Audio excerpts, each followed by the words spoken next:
afternoon. Welcome to Aviant Network's second quarter fiscal 2021 earnings call. At this time, all participants are in a listen-only mode. A question and answer session will follow the formal presentation. Please note this conference is being recorded. I will now turn the conference over to your host, Mr. Keith Sanneron, Vice President of Global Finance and Investor Relations. Thank you. You may begin. Thank you, and welcome to Aviant Network's second quarter fiscal 2021 results conference call and webcast.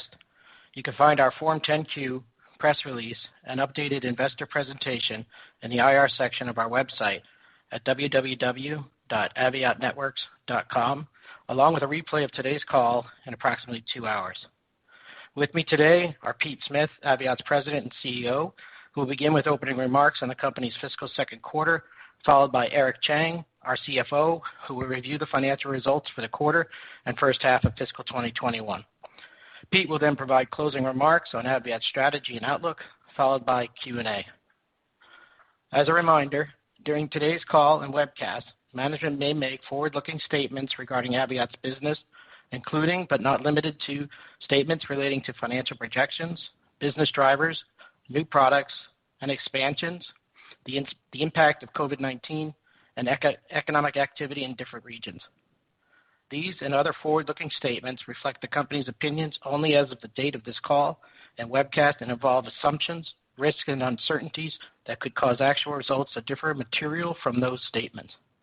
Additional information on the factors that could cause actual results to differ materially from the statements made on this call can be found in our annual report on Form 10-K filed with the SEC on August 27, 2020. The company undertakes no obligations to revise or make public any revision of these forward-looking statements in light of new information or future events. Additionally, during today's call and webcast, management will reference both GAAP and non-GAAP financial measures. Please refer to our press release, which is available in the IR section of our website at www.aviantnetworks.com, and financial tables therein, which include a GAAP to non-GAAP reconciliation and other supplemental financial information. At this time, I'd like to turn the call over to Aviant's President and CEO, Pete Smith. Pete? Thanks, Keith, and good afternoon, everyone. I hope everyone remains safe and well during this period of working remotely and managing through the COVID-19 pandemic. And I hope everyone is off to a great new year. Thanks for joining us to review a successful quarter across the business. The company continued to execute on our key long-term focus areas of growth, margin expansion, expense reductions, and meaningful bottom-line improvements. Focused commitment by all members of the Aviant team resulted in our highest reported quarterly revenues in more than 5 years and expense reductions, record adjusted EBITDA margins, a solid balance sheet and liquidity position, and significant customer wins in our mobile 5G and rural broadband businesses. During the quarter, we benefited from improved sales, including increased software sales and overall mix, with revenues at $70.5 million. Revenue increased 6.4% sequentially from our first quarter fiscal year 2021 and 26% from the year-ago quarter. North American revenue increased over 34.8% year-over-year. International revenue improved 9.5% year-over-year. These strong second quarter revenues were driven primarily by our 5G, private networks, and rural broadband businesses. Adjusted EBITDA was $10.1 million for the second quarter, representing an improvement of $9.7 million versus the same period last year, and an improvement of 20.4% from our first quarter fiscal year 2021. Adjusted EBITDA margins were a record 14.3% for the second quarter. During the quarter, we continued to demonstrate Aviant's differentiation in wireless transport products, software and services, and e-commerce. We've demonstrated the viability of these offerings with key wins in 5G, private networks, and rural broadband. As I've mentioned on prior calls, Our high-capacity, single-box, multi-band radio platform provides the industry's simplest multi-band solution, which lowers a customer's total cost of ownership. Our unique multi-band hardware and software solutions recently led to Aviant being selected by a U.S.-based Tier 1 5G operator as a key microwave transport vendor. We couldn't be more pleased to have been selected, and we believe this award further validates our position as a leader in wireless backhaul solutions for 5G networks. We look forward to sharing more on this soon. During the second quarter, Aviant was also awarded a multi-million-dollar contract with Nextlink Internet for high-speed wireless backhaul to support rural broadband connectivity. Nextlink, a leading U.S. internet service provider, provides high-speed connectivity to commercial and residential subscribers in Texas, Oklahoma, Illinois, Kansas, and Nebraska. Both the U.S.-based Tier 1 5G operator and Nextlink wins are as a result of Aviant having the lowest total cost of ownership offering driven by the industry's only single-box multi-band solution for optimum capacity, the highest system gain radios for small antennas, and better reliability, design software that simplifies network planning, the Aviant Store for simplified purchasing and reduced logistics costs, and next-day shipping, and Aviant's local North American service and support. We remain excited about the 5G and rural broadband opportunities that lay ahead. 5G builds will drive new backhaul upgrades, and our rural broadband business will benefit from meaningful government funding, including the $9 billion 5G Fund for Rural America and the $20 billion Rural Digital Opportunity Fund. With respect to private networks, our business remains strong and is growing. Aviant has a highly differentiated offering. Our leading RF performance, along with our software and services capabilities, are keys to Aviant's success here. We continue to receive orders in the private network business for our frequency assurance software, or FAS, a unique software offering for interference monitoring and analysis, providing customers increased network reliability and uptime. Our software and services platform remains a key focus for long-term growth, and we look forward to announcing new innovative software solutions. At the outset, I mentioned the execution of the team. Our commercial and operations team are on continuous improvement trajectories. I want to recognize them for their results. In addition, we have strengthened the team with the additions of Spencer Stokely to lead our HR function and Astrid Elb to lead our product development organization. These new additions will drive improvements in our talent and, in turn, differentiation in our products and services. Before turning the call over to Eric, let me provide a couple additional observations and insights. First, this was a very good quarter and first half of our fiscal year. We remain focused and continue to execute, and those collective efforts are reflected in our financial and operational results.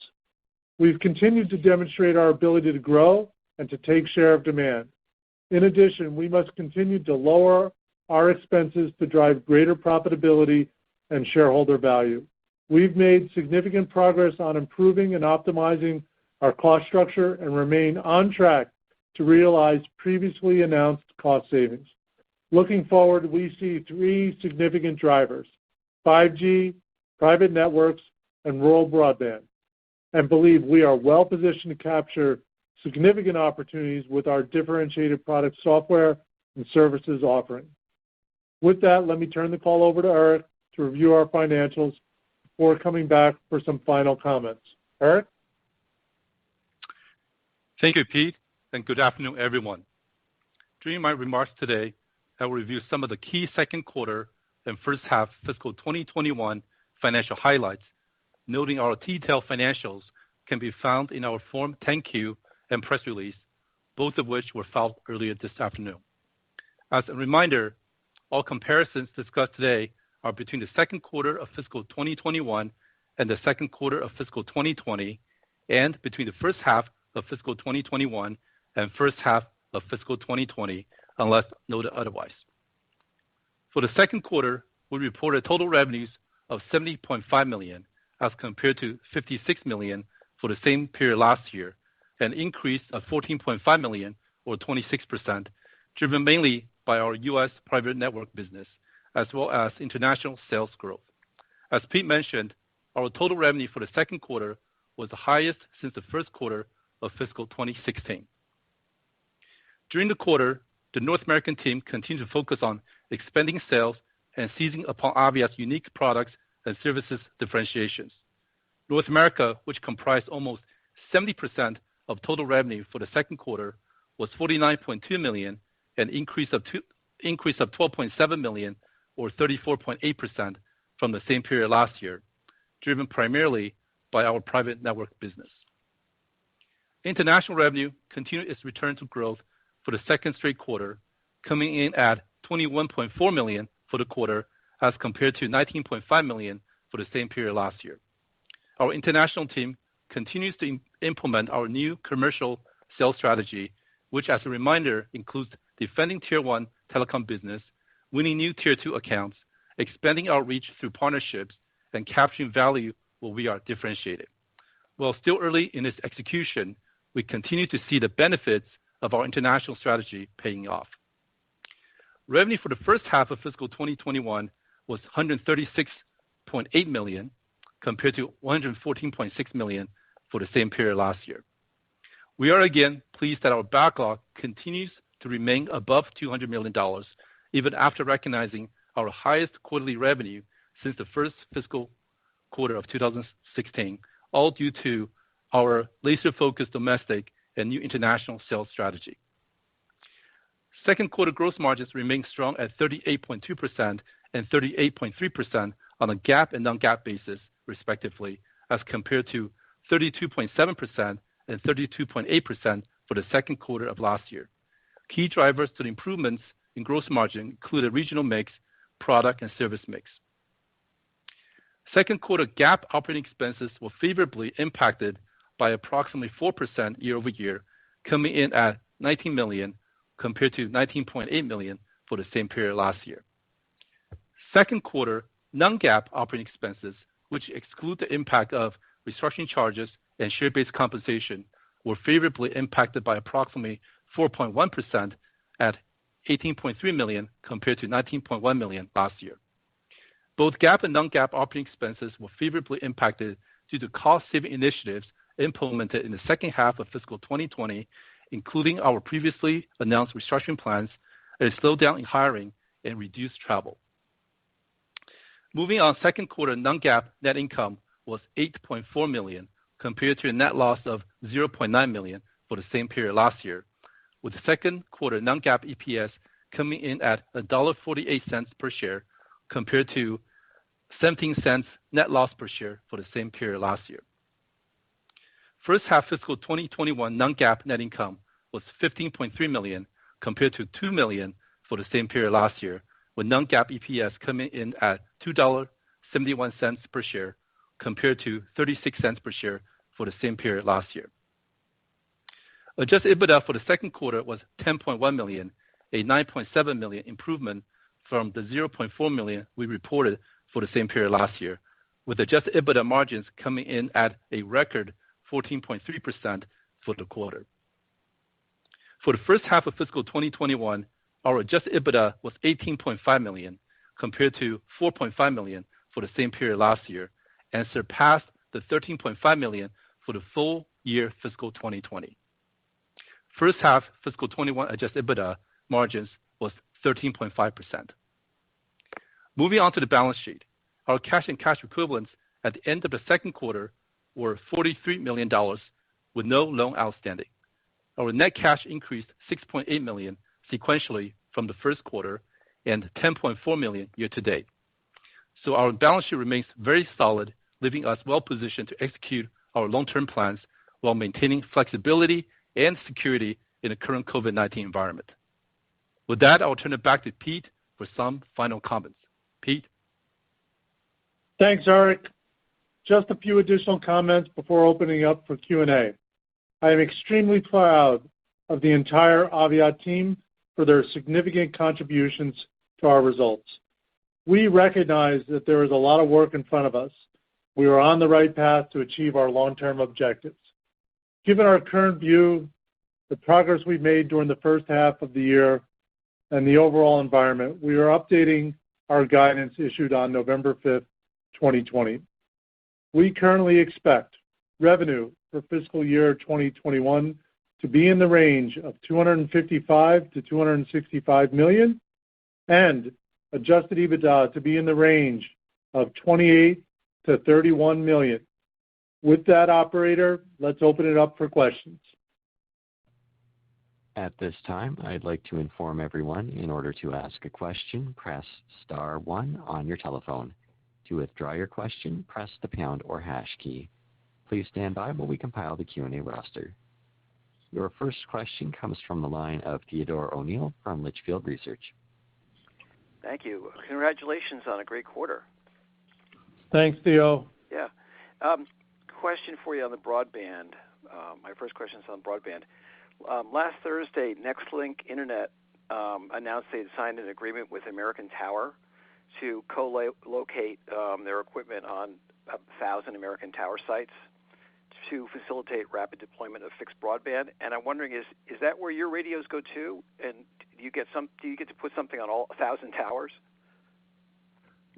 So we don't have the details of their deployment, but we think we're an important partner, and we haven't worked through that announcement and what it means for us, but net, it's neutral to positive. Okay. In the quarter, in the Q, you say you've got a 12.5% state government customer, and I'm just kind of curious why you can't name the customer, and how many other sort of large government contract type customers are out there for you? Yeah. So this is Eric here. Go ahead, Eric. Yeah. So we haven't been given the permission to name the customer is a U.S. State government, right? It's about 12.5% percentage for this quarter, but it is for private network. It is for public safety. Okay. And then, are there other states where there's an opportunity of the same kind? So there could be future opportunities, and with the way government appropriations are taking place right now, and the concern about the COVID situation, there can be kind of bringing in of demand, and we were, through our supply chain excellence, we were able to satisfy that state government rather quickly, and nominally without the urgency on the customer side and our supply chain, that demand would have been spread over a couple quarters, and we were really excited to be able to satisfy their needs and put the revenue on the scoreboard this quarter. Okay, great. Thanks very much. Sure. Your next question comes from the line of Sarkis Sherbetchyan from B. Riley Securities. Hey, good afternoon. Thanks for taking my question, Pete, Eric, and Keith. Great, Sarkis. Fire away. So first question, wanted to see if you can provide color on the run rate for software sales in the quarter.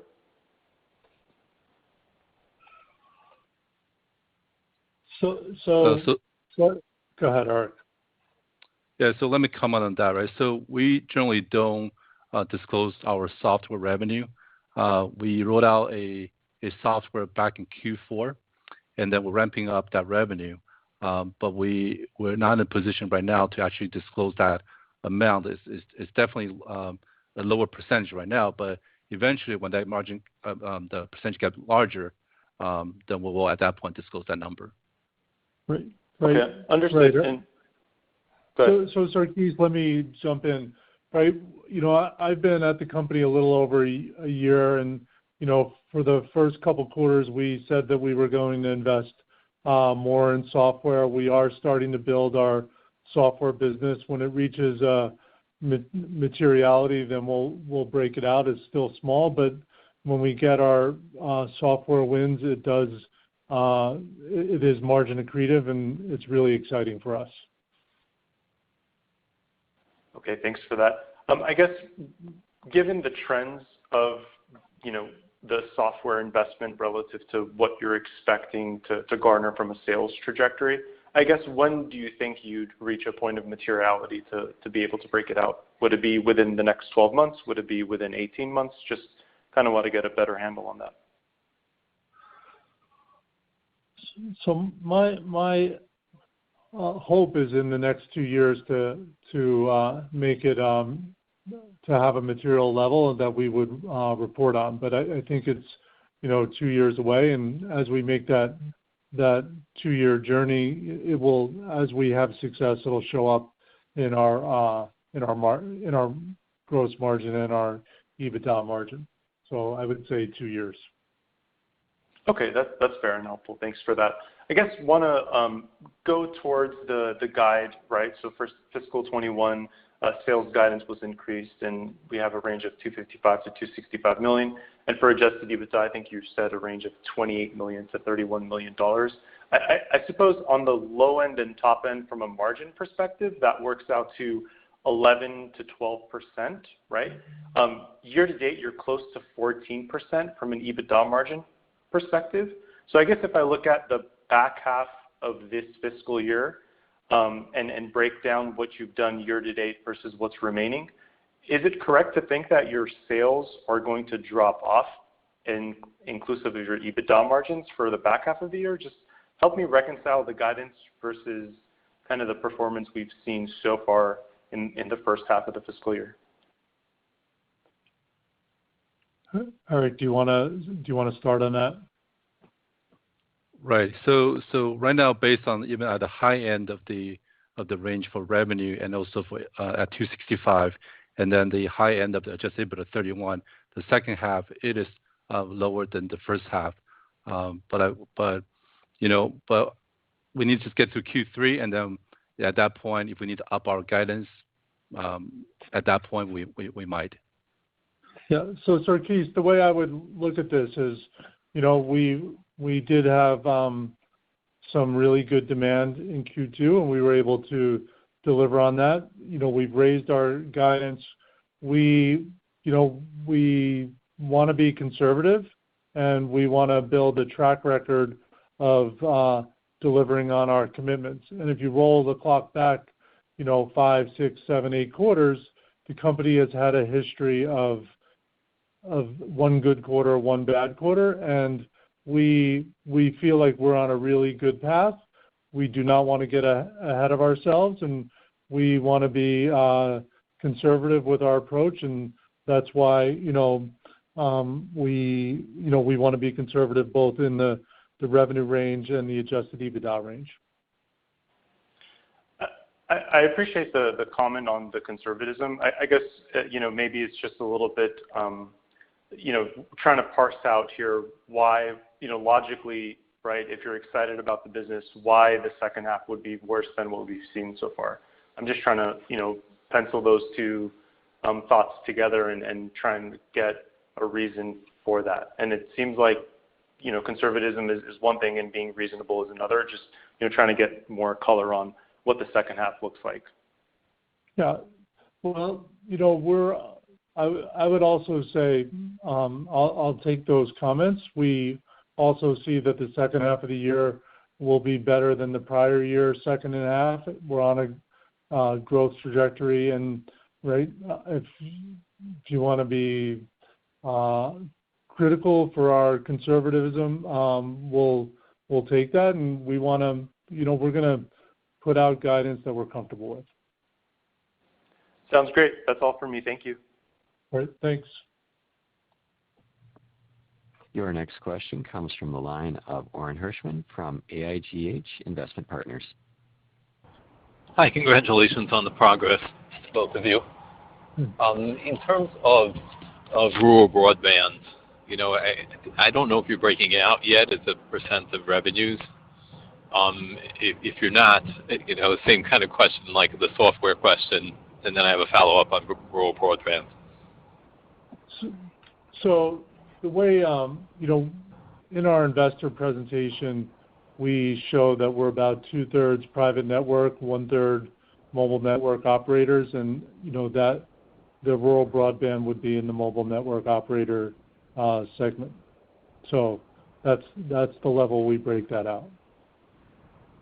Now, can you just refresh on everybody, if I may ask the question, just where in the rural broadband networks do you play? It's when do you go with a microwave link versus a physical link versus some other types of links that exist?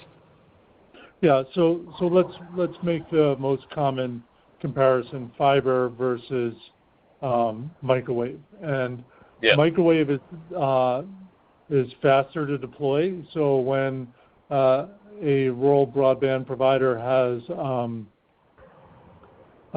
new capacity requirements, let's say due to work from home, due to COVID, to set up a microwave link, it goes much faster than digging a trench and laying fiber. And our supply chain is well positioned to deliver on that. I think some industry analysts have said that our supply chain is outperforming our peers. So that's for rural broadband. And then also microwave wins in situations where there's water or mountainous or difficult terrain. So those are situations where microwave typically wins. And in the U.S. market, the split between fiber and microwave is 3 parts fiber, 1 part microwave. And internationally and in emerging economies, that breakdown is more favorable to microwave. So I thought I'd give you as much flavor as possible on the microwave fiber link competition, if you will. One other follow-up on rural broadband is the formula for you right now to take the existing customers you've handheld and recruited and gotten to the point where they have the topology and they can put in their own orders? Is the goal to just penetrate those customers more, or are you continuing to find new customers, or both, or which is more important? Both are very important. So we are continuing to add new customers. The NextLink win was a new customer or gain in demand share. And with our existing customers as well as our new customers, what we provide is, on our website, we'll call the Aviant Cloud. The customer will be in the design environment, designing their links, and they can design their own links, they can service their own links, and procure their own links. And like some of our internal metrics are how often we have to, engage with a real live person. And as we improve that environment, we're satisfying our customers better and better with more and more no touch, no interaction engagement, and that's an improvement to the customer's experience as well as the customer's economics. So we're really excited about our Aviant Cloud platform that goes from design through warranty and repair and procurement and delivery.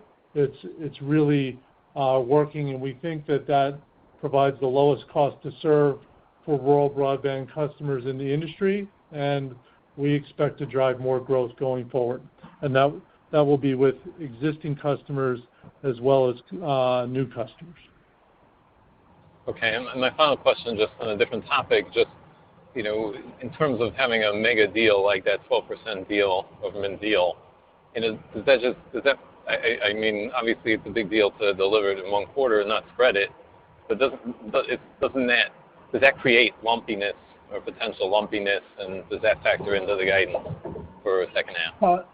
So one of the things, a lot of our business is project-based, and that does create some lumpiness. And, one of the reasons our guidance is on an annual basis is because, some quarters can be better than others because of, a project getting pulled into a quarter or getting pushed out. And, certainly this, we haven't had a greater than 10% customer in a while, and we were really thankful for this customer to be in Q2. And we do have a good funnel for the back half, but certainly a big project like this would factor into this quarter. And look, we're hopeful to get more of these big projects, but we also want to be conservative with respect to the guidance. Okay, great. Thanks so much. Your next question comes from Buzz Zano from Royce Investment Partners. Hi. Just a quickie. Do you have any problem with chip availability? No. So we have not had any issues with chip availability. We're watching the Taiwan-China supply chain.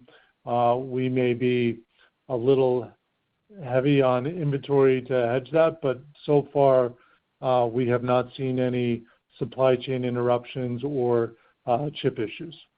Okay. In the cost savings category over the last year, has that impacted marketing at all? No.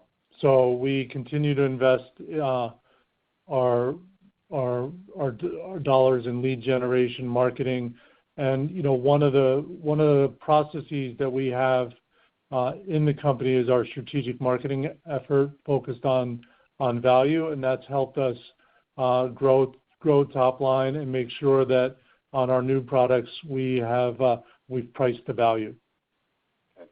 And how much of the business is direct? Direct.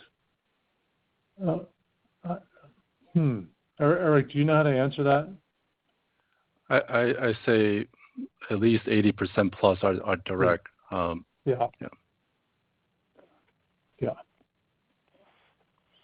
right. Yeah. So a small part of our business goes through distribution or resellers. All right. Thank you very much. As a reminder, to ask a question, press star 1. Your next question comes from Richard Grulich from REG Capital Advisors. Good evening. Thank you for your work. Appreciate it as a shareholder. I have 3 questions. Thanks. The first one is MTN as a customer, now obviously much smaller. Does it offer any upside at this point, or what is the outlook there? So, Richard, I don't want to comment on any specific customer. The history with MTN is, they were a bigger customer and contracted. What I can say is Africa is an important region. Our funnel in Africa is growing. We had the previous wins with Safari.com, so we're hopeful overall for Africa. And what I would say about with MTN is an important player in Africa, and we hope to grow Africa going forward. I think that's about as far as I'd like to go on that question. Okay. Is it fair to conclude that Africa is probably no longer going to be a decrement in any major way in terms of the revenues? Yeah, I think that's fair to conclude. Yes. And my other 2 questions regarding taxes. So your tax rate in the quarter was about, 13, 14%. How does that come about? Given you have, large net operating operating carryforwards, where are you paying taxes? Yeah, so let me explain. So we don't pay tax in the U.S. because we have those NOLs, right? It's almost $400 million. Where we do pay tax are at the international locations where we have a transfer pricing arrangements with each of the legal entities, right? Whether that legal entity is doing service for our customers, or is it marketing, or is it for R&D? That's where, when this transfer pricing, we basically have to guarantee a profit for those legal entities, and that's where we pay taxes. As I figured, yeah.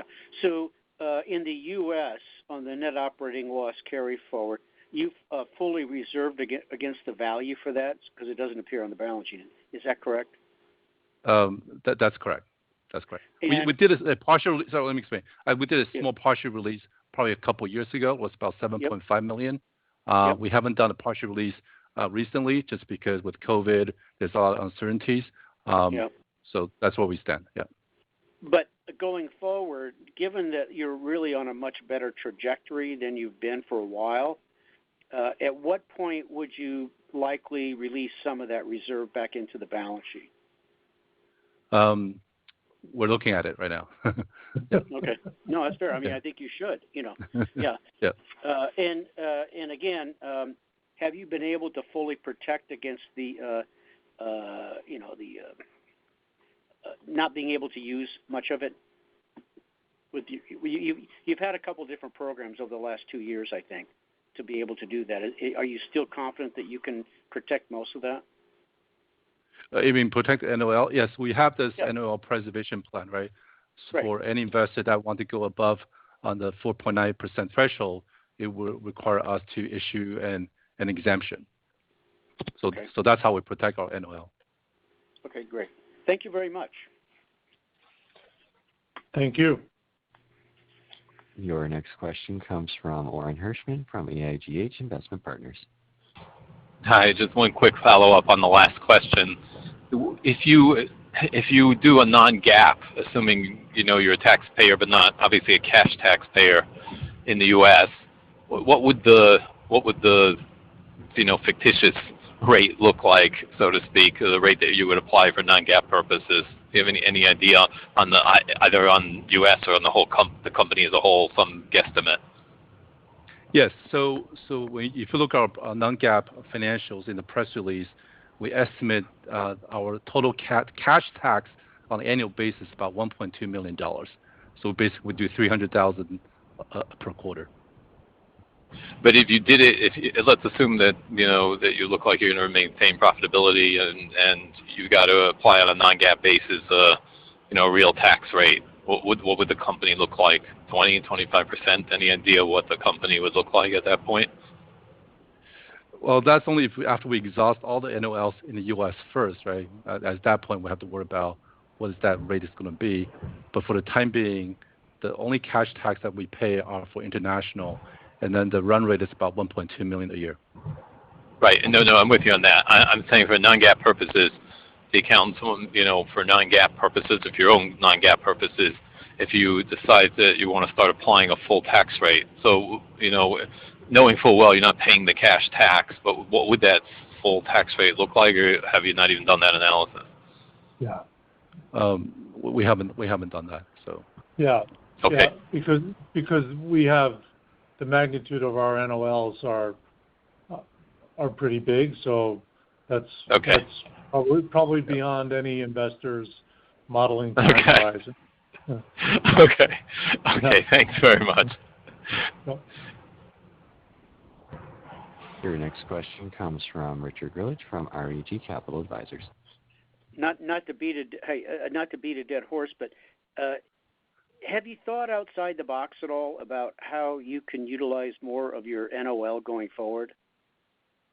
Either acquisitions or something like that. Yeah. So we are looking at acquisitions. We want to be pretty careful and make sure that the acquisitions fit our core, and we're going to be able to extract synergies and make it accretive to the overall business. And a long time ago, I learned that tax is not a reason to do a deal, but if we were to do a deal, we would certainly structure it in a way that would be most favorable, so that we could get the leverage out of the NOLs, right? So it's certainly a consideration. I wouldn't go so far as to say it's a driver. Sure. Yeah, I appreciate that. Well, in a lighter note, the fact is, if under the Biden administration, corporate tax rates do go up from 21 to 28%, your NOLs become much more valuable. I agree. Thank you very much. Thank you. Thank you. That was our last question at this time. I will turn the call back over to the presenters. All right. Thanks, everyone, for attending. It was a very, very good quarter for Aviat. I don't want to take any more time from anyone. We're going to go back to work on Q3. Everyone should please stay safe and stay healthy, and we'll talk to you in about 90 days. Thanks, everyone. Ladies and gentlemen, this concludes today's conference call. Thank you for participating. You may now disconnect.